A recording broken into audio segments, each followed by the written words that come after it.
네, 여러분 안녕하십니까. NCS 자소서 공략법 강의를 진행할 김영관입니다. 이 강의는 공치달 NCS 자소서 가이드, 실전 가이드라는 책을 기반으로 구성이 되어 있습니다. 따라서 여러분들이 책을 함께 보면서 제가 짚어드리는 핵심 포인트들을 메모하고 체크해 가면서 공부를 하시면 훨씬 더 학습 효과가 높을 것이라고 생각이 됩니다. 자, 그러면 이제 과정 구성에 대해서 먼저 좀 말씀을 드리겠습니다. 이 본 강의는 크게 3개의 파트로 구성이 되어 있습니다. 첫 번째 파트, NCS 자소서 이것만 알고 쓰자에서는 NCS 서류 전형의 핵심 포인트들을 같이 짚어보고요. NCS 자소서 작성을 위해서 기본적으로 알아두어야 될 사항들에 대해서 말씀드리도록 하겠습니다. 자, 두 번째 파트, 툭하면 나오는 자소서 항목 완벽 가이드에서는 직업 기초 능력별로 이른바 툭하면 나오는 자소서 항목들, 그러니까 쉽게 얘기해서 가장 많이 나오는 빈출 자소서 항목들에 대해서 공략법을 강의해 드리도록 하겠습니다. 자, 세 번째 파트, NCS 적용 10대 기업 자소서 가이드에서는 NCS 채용을 진행하는 기업들 중에서 여러분들이 특히 선호하는 10개 공기업들을 선정을 해서 해당 기업의 대표 자소서 항목들 위주로 강의를 진행하도록 하겠습니다. 먼저 첫 번째 파트, NCS 자소서 이것만 알고 쓰자 편입니다. 자, 여러분들 그 NCS 자소서를 쓰려면 기본적으로 NCS가 뭔지는 알아야 되겠죠. 자, NCS는 여러분 보시는 바와 같이 National Competency Standard, 국가 직무 능력 표준을 의미합니다.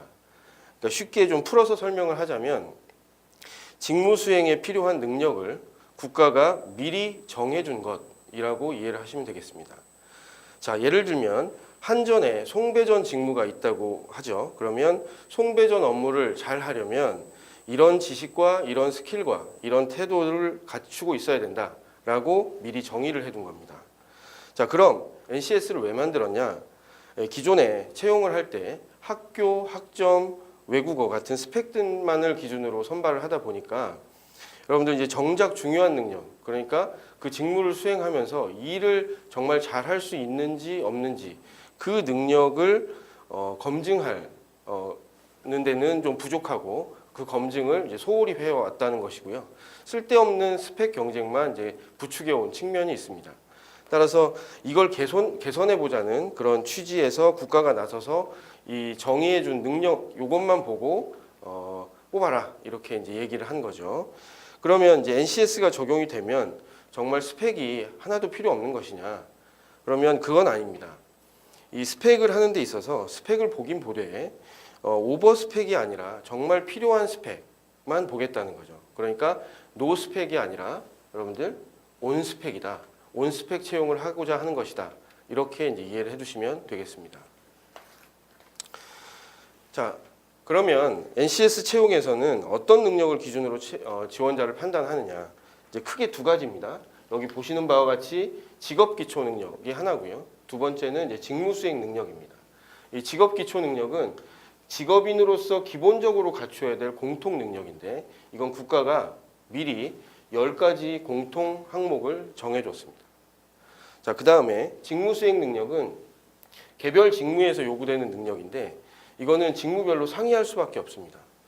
여러분 그 인사 직무, 회계 직무, 송배전 직무 이렇게 이제 하는 일이 다르면 요구되는 능력도 당연히 달라지겠죠. 그래서 이 직무 수행 능력은 직무별로 상이하다 이렇게 이해를 하시면 되겠고요.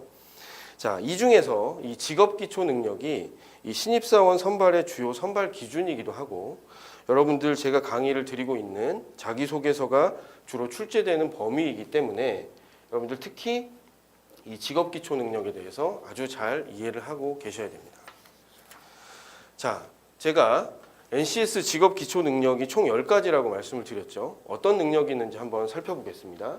첫 번째 의사소통 능력, 그 다음에 수리 능력, 문제 해결 능력, 자기개발 능력, 자원관리 능력, 대인관계 능력, 정보 능력, 기술 능력, 조직 이해 능력, 직업윤리 이렇게 총 10개의 직업 기초 능력이 있습니다. 자, 그런데 이 중에서 이 수리 능력이라고 하는 것은 자기소개서에서는 확인하기가 어렵습니다. 그 목적에 맞게 어떤 수치를 계산하고 답을 내는 능력을 자소서로서 검증하기는 굉장히 어렵겠죠. 따라서 이 주로 NCS 직업기초능력평가와 같은 테스트를 통해서 평가를 합니다. 그러니까 이 수리 능력을 제외한 나머지 9가지의 직업기초능력이 NCS 자기소개서 항목으로 출제된다고 이해를 하시면 되겠습니다. 자, 제가 파트 2에서 직업기초능력별 핵심 질문들에 대한 공략법을 강의를 할 때 각각의 직업기초능력의 의미 그리고 하위 능력의 구성 등등에 대해서 보다 구체적으로 말씀을 드릴 텐데요. 여기서는 이런 능력이 직업기초능력이구나 라는 정도로 여러분들이 이해를 해두시면 충분하겠습니다. 자, 다음 NCS 서류 전형이 어떻게 달라졌으며 그래서 우리는 무엇을 준비해야 하는지에 대해서 말씀을 좀 드리도록 하겠습니다. 자, 첫 번째 달라진 점부터 살펴보죠. 우선 직무 설명이 굉장히 친절해졌습니다. 이게 이제 첫 번째 달라진 포인트인데요. 여러분들 그 NCS 채용 공고문을 보면 이 직무 설명 자료라는 것이 이렇게 첨부가 되어 있고 이 보시는 바와 같습니다. 어떤 내용들이 들어있냐면 핵심 책무, 직무 수행 내용 등등이 있고 필요 지식, 필요 기술, 직무 수행 태도, 필요 자격 이런 것들이 미리 정의가 되어 있습니다. 여러분들이 입사 지원서와 자기소개서를 쓰기 전에 이 직무 설명 자료를 반드시 다운로드 받아서 확인해 두시는 게 좋습니다. 자, 그 중에서도 반드시 확인해 둬야 될 것들이 있는데 그게 뭐냐면 바로 필요 지식, 필요 기술, 이 직무 수행 태도 이 세 가지입니다. 여러분들 지식이 영어로 knowledge, 그 다음에 기술이 영어로 skill, 태도가 영어로 attitude 이렇게 되죠. 그래서 지식, 기술, 태도를 합쳐서 KSA라고 약자로 이야기를 합니다. 자, 그런데 이 KSA라고 하는 게 뭐냐면 쉽게 얘기하면 직무 수행 능력입니다. 그죠? 여러분들이 어떤 직무에 지원을 하려고 하면 이 직무에서 요구되는 직무 수행 능력이 무엇인지는 미리 알고 있어야 되겠죠. 그래서 이 KSA에 해당하는 필요 지식, 필요 기술, 직무 수행 태도에 대해서 미리 확인을 해두라는 겁니다. 자, 또 하나 우리가 이제 직무 설명 자료에서 직무 수행 능력을 꼭 확인을 해라라고 하는 강조하는 이유가 또 하나가 있는데요. 그 이유 중에 하나가 뭐냐면 바로 자소서 질문들에 나오기 때문입니다. 자, 자소서 질문들을 한번 볼까요? 본인 지원 분야에서 요구되는 능력을 개발하기 위해서 노력한 경험을 구체적으로 기술하시오. 자, 두 번째 질문. 본인 지원 분야 업무 수행에 있어서 본인만의 차별화된 강점이 무엇입니까? 이를 개발하기 위해서 어떤 노력을 기울였는지 구체적으로 기술해 주십시오. 자, 이런 그 질문들이 나옵니다. 둘 다 직업 기초 능력의 자기 개발 능력 그리고 기술 능력 이런 것들을 측정하는 항목들이긴 합니다만 이 지원 분야에서 요구되는 능력을 개발하기 위해 노력한 경험을 쓰려면 여러분 기본적으로 지원 분야에서 요구되는 능력이 무엇인지에 대해서는 알아야 되겠죠. 자, 두 번째, 본인 지원 분야 업무 수행에 있어서 본인만의 차별화된 강점을 쓰려면 본인 업무 수행에 있어서 요구되는 능력이 무엇인지를 미리 알아야 본인이 그 중에서 가장 차별화된 강점이 무엇인지를 제시할 수 있겠죠. 자, 그런 측면에서 여러분들 직무 설명 자료에서 직무 수행 능력 KS에 대한 확인을 반드시 해두라는 겁니다. 자, 그런데 여러분 그 NCS에서 요구하는 직무 수행 능력에 대한 준비는 미리미리 해두시는 게 좋습니다. 자, 채용 공고가 뜨는 시점에 여러분들이 직무 수행 능력을 확인하는 것보다는 미리 내가 원하는 직무에 대해서 필요한 능력이 뭔지를 확인하고 미리미리 준비를 해두는 것이 필요하기 때문이죠. 자, 그 방법을 제가 좀 알려드리도록 하겠습니다. 바로 NCS 사이트에 있는 직무 기술서를 여러분들 활용해 보라는 건데요. 자, 어떻게 하느냐? 여러분들 그 NCS 사이트, 그러니까 www.ncs.go.kr이라는 사이트에 접속을 하시면 여기 왼쪽에 보시는 화면을 여러분들이 보실 수 있습니다. 자, 이 중에서 빨갛게 표시가 되어 있는 부분 있죠. NCS 및 학습 모듈 검색이라는 그 부분을 여러분들이 선택을 하시면 돼요. 자, 그러면 이 NCS 및 학습 모듈 이라는 이제 창이 이렇게 뜨게 되는데 여기서 분야별 검색을 여러분들이 선택을 하시면 되겠습니다. 자, 그러면 어떤 창이 뜨느냐? 이렇게 중분류, 소분류, 세분류 이렇게 할 수 있는 창이 선택을 할 수 있는 창이 뜨게 되거든요. 거기서 여러분들이 원하는 직무의 분류를 따라서 중분류, 소분류, 세분류 이렇게 해주시면 되겠습니다. 예를 들어서 중분류에서 전기, 소분류에서 송배전 설비, 그 다음에 세분류에서 송변전, 배전 설비 운영 뭐 이런 식으로 직무를 선택하는 거죠. 자, 그러면 여기 보시는 바와 같이 이제 활용 패키지라는 창이 나오는데 거기에서 여러분들이 이 직무 기술서라고 하는 것들을 확인할 수가 있고요. 이 직무 기술서를 다운로드 하시면 되겠습니다. 자, 그래서 그 다운로드된 직무 기술서를 여러분들이 먼저 쭉 살펴보시고 말씀드린 직무 수행 능력에 대한 부분을 미리 확인해 두시기 바랍니다. 자, 두 번째 크게 바뀐 부분을 설명드리도록 하겠습니다. 두 번째 바뀐 부분은 바로 직무 능력 소개서라는 게 생겨났다는 겁니다. 이 직무 능력 소개서는 여러분들 경력 기술서 그리고 경험 기술서 이렇게 두 가지로 구성이 되어 있는데요. 여러분이 입사 지원서에 작성한 과거 경력이나 경험에 대해서 보다 구체적으로 기술하기를 요구하는 항목입니다. 자, 여기서 경력과 경험의 차이가 뭐냐? 쉽습니다. 경력은 쉽게 얘기해서 정식으로 일정 기간 동안 그 급여를 받고 일한 경험을 의미하고요. 그 경험이 아닌 다른 경험들은 다 이 경험 기술서에 써야 되는 경험에 해당한다고 보시면 되겠습니다. 자, 그러면 이제 경력 기술서는 어떻게 구성되어 있고 경험 기술서는 어떻게 구성되어 있는지 함께 살펴보죠. 경력 기술서는 입사 지원서에 기술한 경력 사항에 대해 상세히 기술해 주십시오. 구체적으로 직무 영역, 활동, 경험, 수행 내용, 본인의 역할 및 구체적 행동, 주요 성과에 대해서 작성해 주시기 바랍니다. 이렇게 되어 있고요.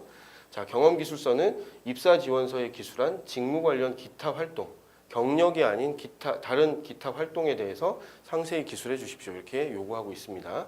구체적으로 활동 내용, 소속 조직, 활동에서의 역할, 활동 결과에 대해서 작성해 주십시오. 이렇게 이제 구성이 되어 있는 거죠. 여러분들 이제 언뜻 보시면 굉장히 어렵고 복잡해 보이는데요. 여러분 제가 지금부터 말씀드리는 포인트 몇 가지만 생각을 하시면 쉽게 경력 기술서, 경험 기술서를 작성하실 수 있겠습니다. 자, 그 공략법 함께 알려드리도록 하겠습니다. 자, 제가 첫 번째로 강조하고자 하는 바는 뭐냐면 쓰라는 대로 써라입니다. 무슨 얘기냐면 경력 기술서, 경험 기술서는 지원자의 주요 경력, 경험에 대한 전반적인 사항을 아주 빨리 확인하는 데 목적이 있습니다. 따라서 이 본인의 감상이나 포부, 의지 이런 것들은 최대한 배제를 하는 게 좋고요. 이러이러한 마음가짐으로 임했다. 처음에는 서툴렀지만 금방 익숙해졌다. 꾸준히 노력해서 성과를 달성했다. 이러한 경험을 바탕으로 입사 후에도 최선을 다하겠다. 이런 말들은 전혀 필요가 없습니다. 아시겠죠? 자, 핵심은 뭐냐? 요구하는 내용에 맞춰서 철저히 쓰라는 대로 쓰는 겁니다. 그러니까 철저히 객관적인 사실 위주로 여러분들이 기술하는 게 중요하다는 거예요.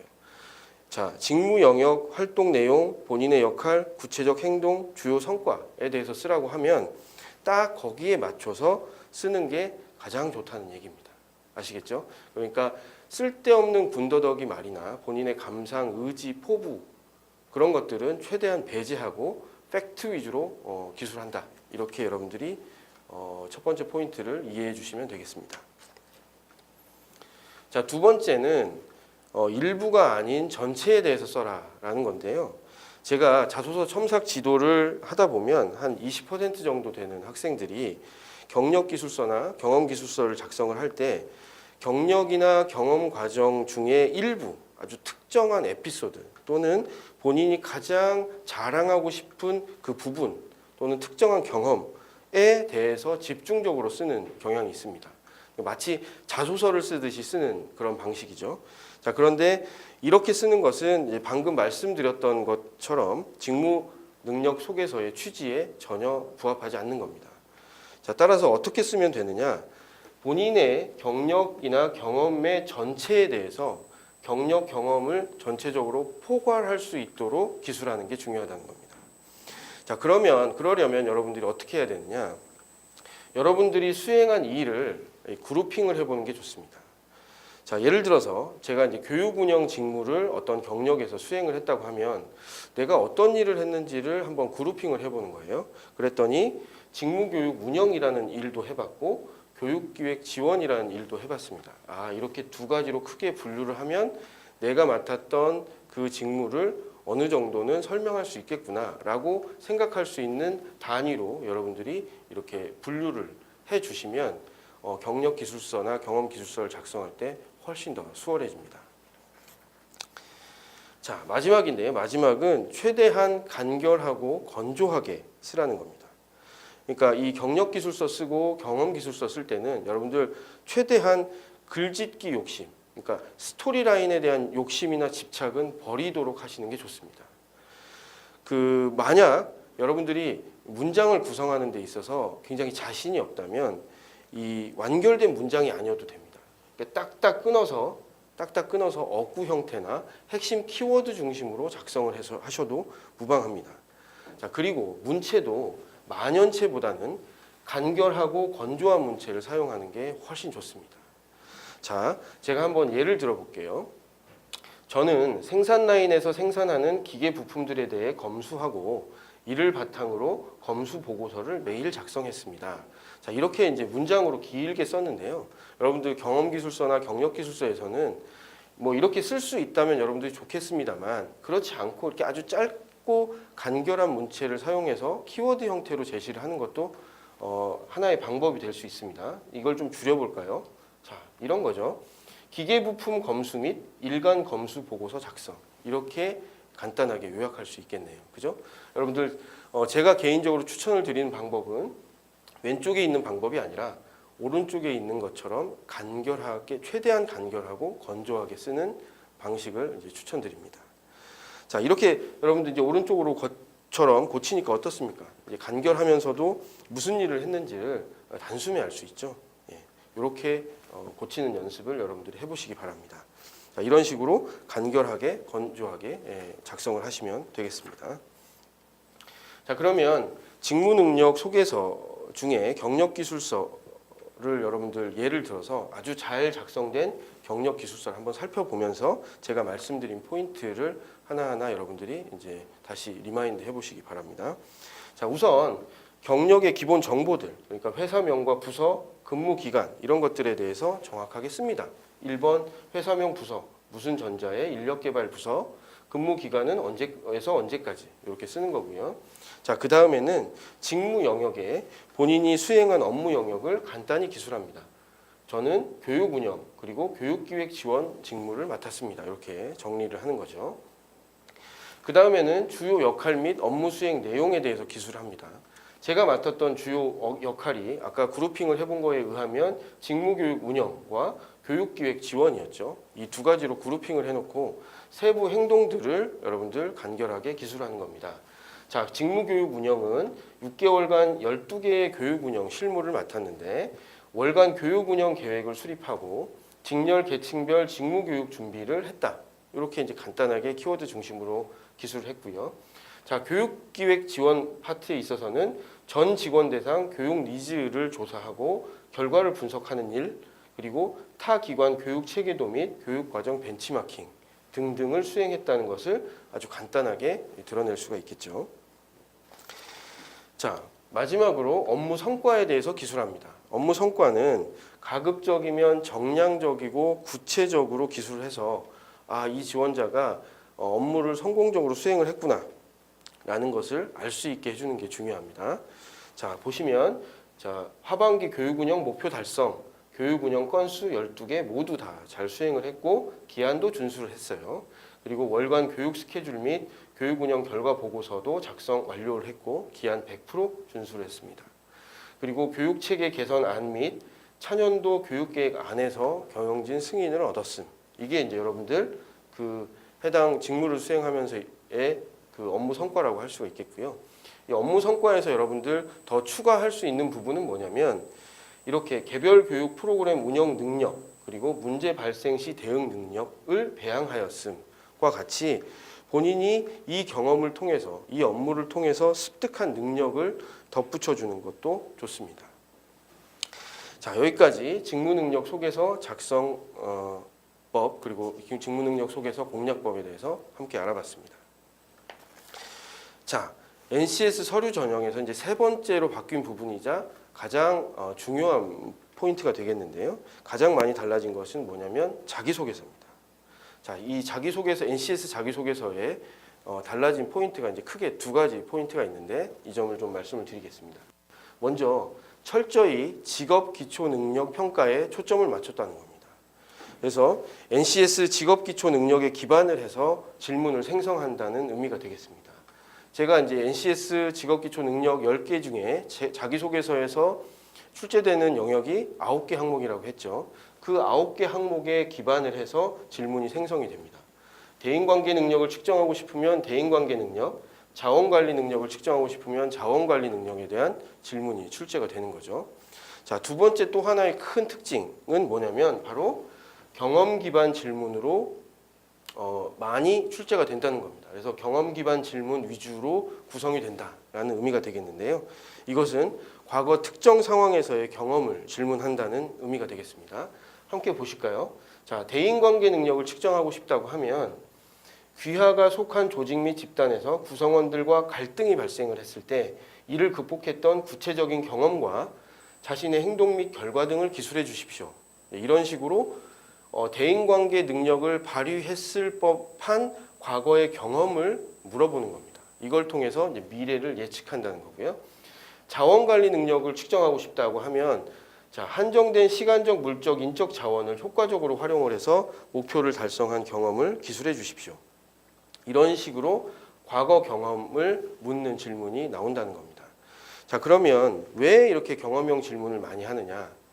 자, 많은 인사 전문가들이 연구를 좀 해보니까 미래에 어떤 행위를 할지 안 할지를 판단해내는 가장 타당도가 높은 방법이 뭐냐면 바로 과거에 그러한 행위를 했을 법한 상황에서 그런 행위를 했는지 안 했는지를 확인하는 것이더라는 거죠.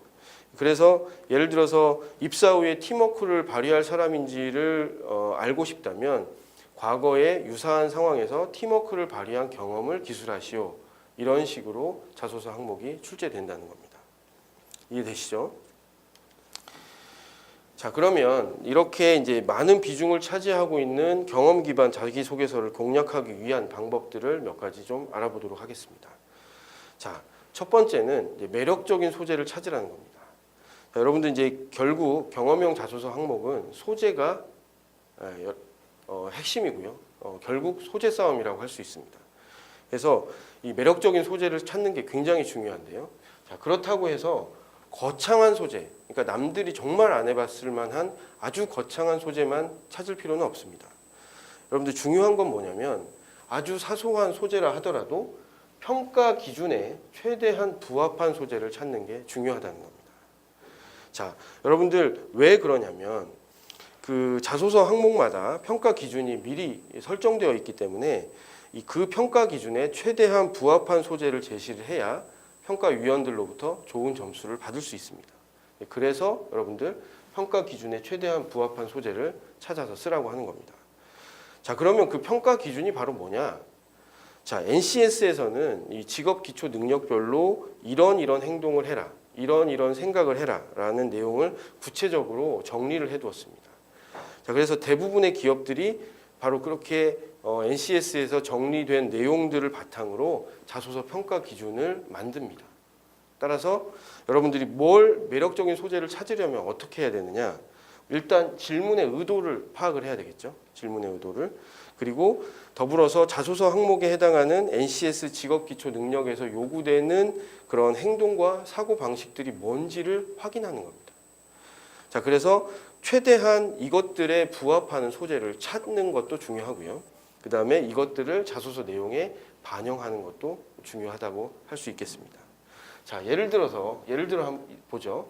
자, 이전에 없던 혹은 이전과 다른 방식으로 문제를 해결해 본 경험을 기술하시오라는 질문이 있다고 합시다. 자, 먼저 의도를 파악을 해봐야 되겠죠. 이 질문의 의도는 NCS 직업기초 능력의 문제 해결 능력을 집중적으로 파악하기 위한 질문입니다. 자, 그러면 여러분들이 자소서의 내용을 쓸 때 어떤 내용을 포함해서 써야 되느냐? NCS의 그 이 문제 해결 능력의 평가 기준에 부합한 소재를 찾아야 된다고 제가 말씀을 드렸죠. 자, 그런데 문제 해결 능력에서 가장 핵심이 되는 평가 기준이 뭐냐 살펴보니까 문제 해결 단계별로 요구되는 사고 방식을 발휘했다는 것을 여러분들이 그 자소서 내용에 담아주는 게 가장 핵심적인 평가 기준이라는 걸 확인할 수 있습니다. 자, 무슨 얘기냐면, 자, 문제 인식 단계에서는 비판적인 사고를 했고, 대안을 도출하는 단계에서는 굉장히 창의적인 사고를 했고, 대안을 선택하는 단계에서는 논리적인 사고를 했다는 것을 보여줄 수 있는 소재를 여러분들이 찾아야 된다는 거예요. 또 같은 소재를 찾았다 하더라도 문제 인식 단계에서는 비판적 사고를 했다는 것을 보여줄 수 있도록 기술해야 되고, 대안 도출 단계에서는 창의적 사고, 대안 선택 단계에서는 논리적 사고를 했다는 문장 위주로 자소서를 구성을 해줘야 됩니다. 아시겠죠? 자, 굉장히 중요한 포인트니까 여러분 잘 기억해 두시기 바랍니다. 자, 두 번째는 자소서의 구성에 대한 부분인데요. 바로 이 스타 프레임워크를 활용하라는 겁니다. 자, 스타 프레임워크가 뭐냐? 먼저 이 스타 프레임워크가 뭔지를 살펴보고 그 다음에 설명을 좀 드리겠습니다. 스타 프레임워크는 여러분들 상황을 의미하는 시츄에이션의 S, 그리고 과제를 의미하는 태스크의 T, 행동을 의미하는 액션의 A, 결과를 의미하는 리절트의 R, 이렇게 STAR 그 앞자를 따서 만든 프레임워크를 의미하는데요. 이 특정 경험을 효과적으로 전달하기에 가장 효과적인 구조라고 일컬어지고 있습니다. 스타 프레임워크가. 따라서 여러분들이 자소서 면접에 경험 기반 질문이 나오면 여러분들이 스타 프레임워크를 써야겠구나라는 것을 머리에 떠올려야 됩니다. 여러분들 이 스타 프레임워크는 비단 자소서에만 중요한 것이 아니고요. 면접을 볼 때도 굉장히 중요합니다. 여러분들 면접위원들이 보통 어떻게 훈련을 받냐면 어떤 특정한 경험에 대해서 시츄에이션에 대해서 물어보고 태스크에 대해서 물어보고 액션에 대해서 물어보고 리절트에 대해서 물어보는 방식으로 질문을 하라고 교육받고 훈련을 받기 때문에 여러분들이 면접의 답변을 구상을 할 때도 이런 스타 프레임워크에 기반을 해서 구상을 해두시는 게 좋습니다. 이렇게 스타 프레임워크는 자소서, 면접 모두 포괄해서 경험 기반 질문이 나왔을 때 본인의 경험을 가장 생생하게 전달하기에 가장 효과적인 구조다라는 것을 이해를 해두시면 되겠습니다. 자, 구체적으로 보면 상황은 경험의 계기나 전반적인 상황을 의미합니다. 그래서 무슨 상황이었습니다라는 기술을 하는 거고요. 자, 과제는 수행해야 될 과제나 목표를 의미합니다. 그래서 무엇을 해야 했습니다. 또는 무엇을 목표로 설정했습니다. 이런 식으로 기술을 하는 거죠. 자, 그 다음에 행동은 뭐냐? 본인이 수행한 구체적인 행동 또는 그 과정을 의미합니다. 그래서 무엇을 하였습니다. 또는 어떠한 방식으로 하였습니다. 이렇게 기술을 하는 거고요.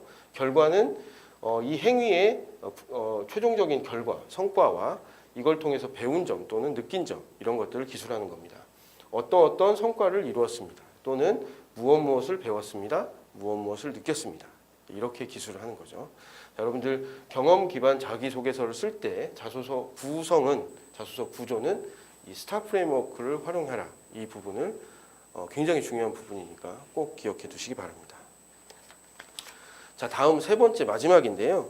이 여러분들 그 행동을 기술을 할 때 주의할 점을 제가 좀 알려드릴 텐데 이 스타 프레임워크 중에 가장 중요한 부분이 바로 액션, 행동입니다. 왜냐하면 여러분들이 어떤 상황에서 어떤 행동을 어떻게 했느냐가 해당 능력을 보유했는지 아닌지를 판단하는 아주 직접적인 증거가 되기 때문에 그렇습니다. 자, 그래서 이제 행동을 기술을 할 때 여러분들이 조금 더 주의를 기울여야 되는데 제가 두 가지 정도의 팁을 먼저 좀 알려드리도록 하겠습니다. 첫 번째는 합리적 목적 그리고 의도를 드러내라는 겁니다. 한번 예를 들어 보겠습니다. 자, 대인 관계에서 갈등을 극복한 경험을 기술하는 데 있어서 제가 관계가 소원해진 동료가 있었는데 관계가 소원해진 동료와 서먹하게 지내는 것이 좀 불편해서 화해를 시도했습니다. 이렇게 기술을 하는 것이 있고요. 이렇게 기술하는 것보다는 팀 업무의 원활한 추진을 위해서는 팀원으로서 협력적 관계를 유지하는 것이 중요하다고 생각하여 화해를 시도했습니다. 이렇게 기술을 하는 게 훨씬 더 좋다는 거죠. 그러니까 이 그냥 단순히 그런 상황이 껄끄러워서가 아니라 이런 행위를 한 합리적인 그리고 타당한 목적과 의도를 드러내면서 행동을 기술하는 것이 필요하다는 부분이고요. 자, 두 번째는 행동을 가급적이면 구체적으로 묘사를 하라는 겁니다. 그러니까 어떤 행동을 했을 때 그 행동의 이미지가 평가위원들에게 생생하게 그려질 수 있도록 여러분들이 묘사를 하는 게 굉장히 중요하다는 거예요. 예를 한번 들어보죠. 자, 저는 먼저 다가가서 화해를 시도했습니다. 이렇게 기술을 하는 것보다는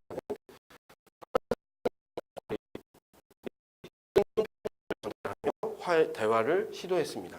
이렇게 구체적으로 기술을 하는 것이 훨씬 더 여러분들 좋은 평가를 받을 수 있는 지름길이다. 이렇게 이해를 하십시오. 자, 여러분들 이제 다른 예를 하나 들어드릴게요. 만약에 의사소통 경험을 물으면 많은 그 지원자들이 저는 뭐 경청을 했습니다. 저는 경청을 잘합니다. 저는 경청의 행위를 했습니다. 이런 식으로 기술하고 말거든요. 그런데 이 경청이라고 하는 말이 굉장히 뻔할 뿐만 아니라 진부하기까지 하죠. 그죠? 그러면 이렇게 밋밋한 경청했다라는 이제 행위를 어떻게 좀 바꿔볼 수 있느냐?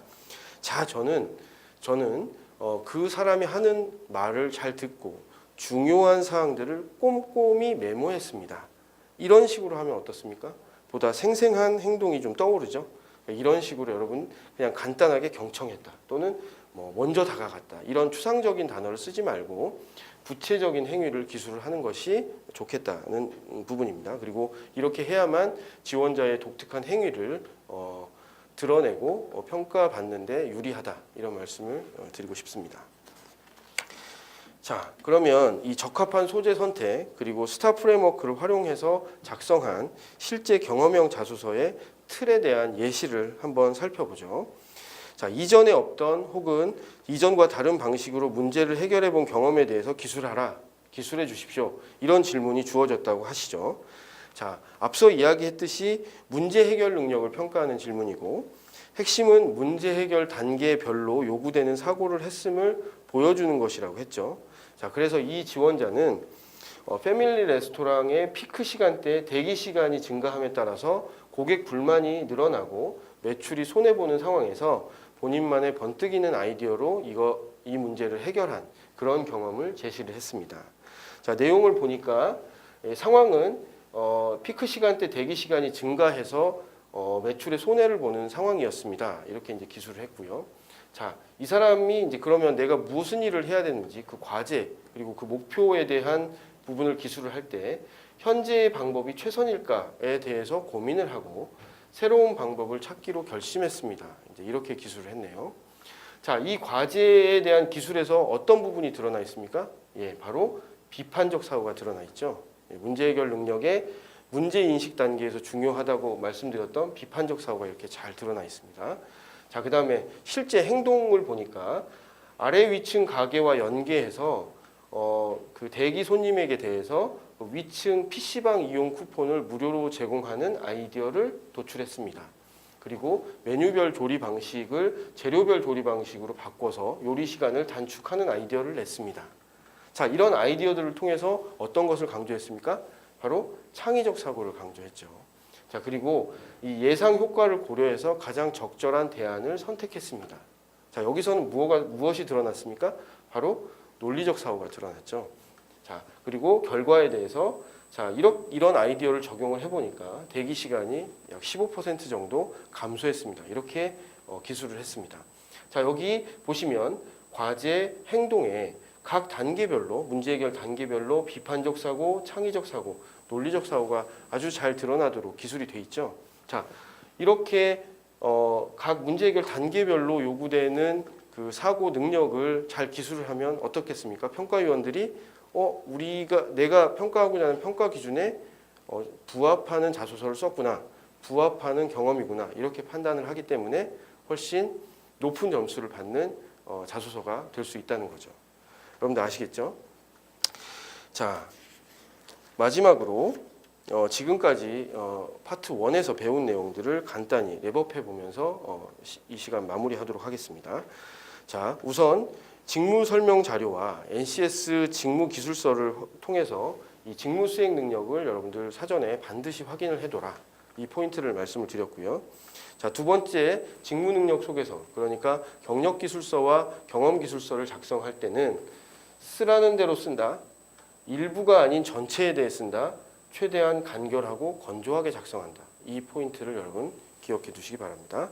자, NCS 자소서에서는 최대한 평가 기준에 부합하는 소재를 선택한다. 두 번째는 주로 나오는 경험 기반 자소서 항목에 대해서는 반드시 스타 프레임워크에 기반해서 작성을 한다. 세 번째는 행동을 기술할 때 합리적인 목적을 제시하는 게 좋고 행동을 생생하게 구체적으로 묘사하는 게 필요하다. 이런 포인트로 말씀을 드렸습니다. 자, 이렇게 이제 요약을 할 수가 있겠고요. 여기까지 파트 1 NCS 자소서 이것만 알고 쓰자에 대해서 한 강의를 마치도록 하겠습니다. 감사합니다.